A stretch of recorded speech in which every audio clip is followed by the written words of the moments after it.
would say, at the at Bethel than I've experienced here. But, So what? So you initially lived in. You had an apartment in Evanston. well, and when we got married, we lived in Crown Heights because my cousin. I have a cousin. He's dead now, but I had a cousin who. Recommended her. Yeah, I mean, he taught at, I forget, he taught law at which school in Philadelphia, but he was What was his name? Aaron Schreiber, Okay. but he had smicha, so I mean, and his father was very, very learned, so this cousin had smicha. So we picked. And he lived in Crown Flatbush. Heights. I mean, he lived in a nice neighborhood in Flatbush, but we didn't have any money. And he and his wife suggested Crown Heights. Oh, so that was what, 927 is the was walkable to the subway. Yeah, wherever we've been. And I had walkable tennis courts in Lincoln Terrace Park. Yeah. That was the attraction. And you'd see a lot of Lubavitch. I mean, people were, in the summertime, you couldn't imagine they wearing all this clothing, on Eastern Parkway. So, if we could fast forward to Evanston for a second. Right. So, where did you live before Wilmette? Evanston? We live southeast Evanston, 726 Hinman Avenue. It's the southeast portion. And how'd you pick Evanston? Well, I don't know, but it was on the loop. So again, it was a block and a half or 2 blocks from the loop train, and that took us to a stop on the office in Chicago, which was on Adams Street. Uh-huh. So once we picked Evanston, that kind of... Yeah, walking distance. So, and this is before kids, right? Yeah. And what made you want to join a synagogue? You felt, well, all of a sudden you feel like you're in the middle of Gentile. This is not Jewish. I mean, later on you find, oh, well, there's a Jew here, but basically in the areas that we lived, it was not a Jewish area. And so, I don't know, we went into the Reform Synagogue. And of all your options, why did you pick a Reform synagogue? Well, what would I be doing in an Orthodox synagogue? I knew zero. Uh-huh. Well, and I don't know if there was an Orthodox synagogue. There was a conservative synagogue. There was a conservative synagogue. I wouldn't have gone there. Further away. I don't know where it was, but... It was like further away. And we could walk to the one. So, mostly driven by the fact that one, you felt you were in the diaspora, and yes, like I used to go to the Y, Women's Y, and there was a women's group, and I joined that. No, because you come in, you don't know this anybody. is a YMCA. Yeah, not a Jewish one. Come on. Yeah. So somehow you picked the Beth Emet Free Synagogue. Right. Free meaning the rabbi has freedom of what he wants to say. It was not free to, Right. So it turned out, since it was a university town, you had a wide variety of people. There were people there who could walk into Young Israel, and if somebody said, "Hey, did you do the Haftorah today?" They could do it. As a matter of fact, one of the people, we were a bit friendly, not great friends with them. The blacks, their son is, I guess, an important rabbi in the, in Denver, Colorado, Reform rabbi, Yeah. Joey Black. Okay. And his sister married the Hart. married somebody by the name of Hart, and And he's observant. yeah, and their And his son, son- and their son is he went to the He's- Hove Torah.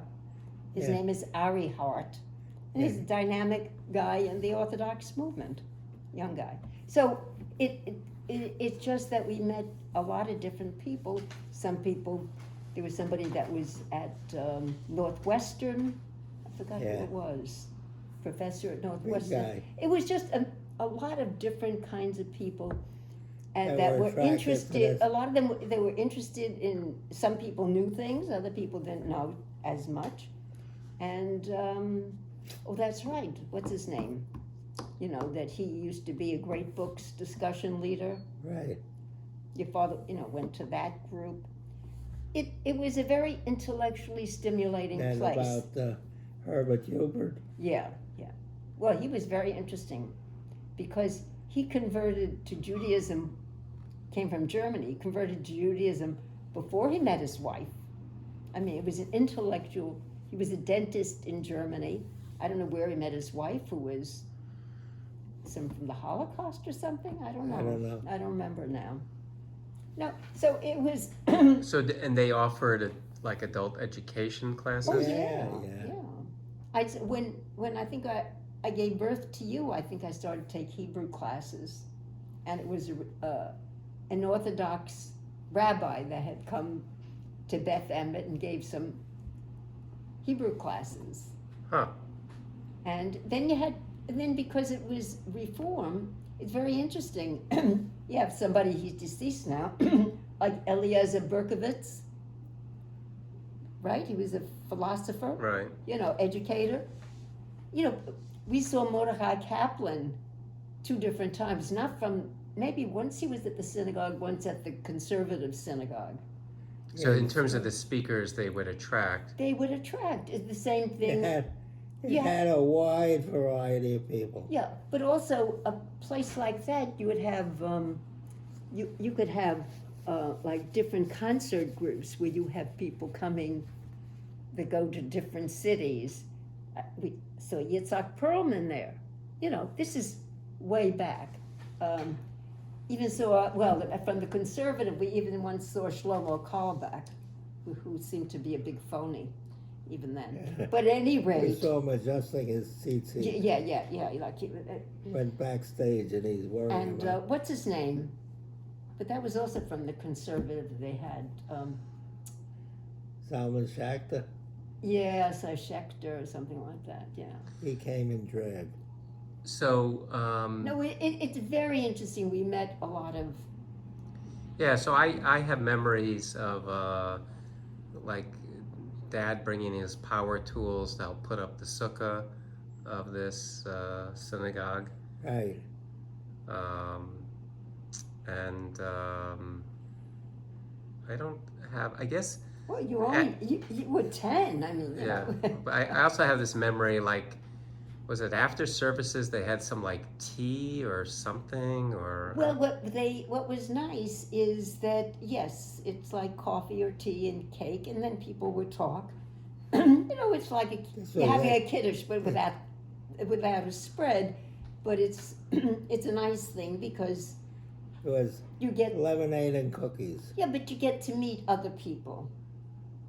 and how many families belong to the Beth Emmet Free Synagogue, do you think? I don't.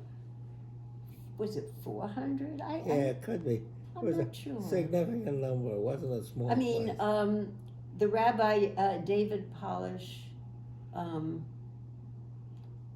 at one point later on, he was president of the Central Conference of American Rabbis.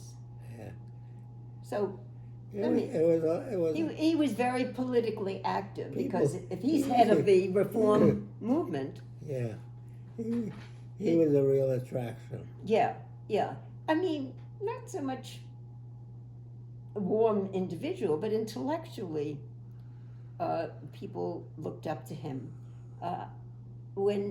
After President Kennedy was killed, there was like a service and people flocked to the synagogue, To hear what he would say. you know, because that was momentous time. But yeah, so he, you know, he was very important. And what was the? I have these faint recollections of attending, like perhaps a rally in Chicago.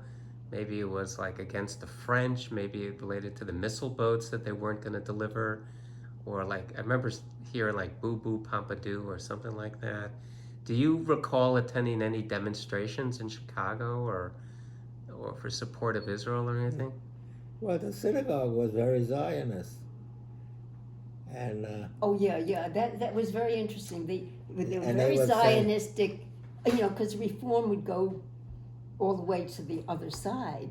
It was so Zionistic that they had said- something. What did they call it?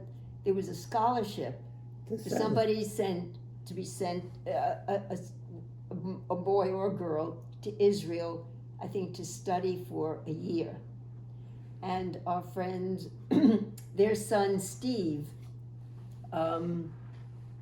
was chosen. He lives there. He made Aliyah a long time ago. Yeah, that's Steve Rhodes. Rhodes, Rhodes. His father was an attorney. His mother is still alive. And yeah, he won that thing, and He made Aliyah? he's been there, and his children are there. He had a brother who was there for a number of years, lived there, but came back to the United States. And this was a couple that, I mean, they knew each other from, I don't want to say childhood, but you know, young adulthood or something like that, or Yeah, from they were college. They were totally From Reformed. Indiana. They were on the left side of Reform.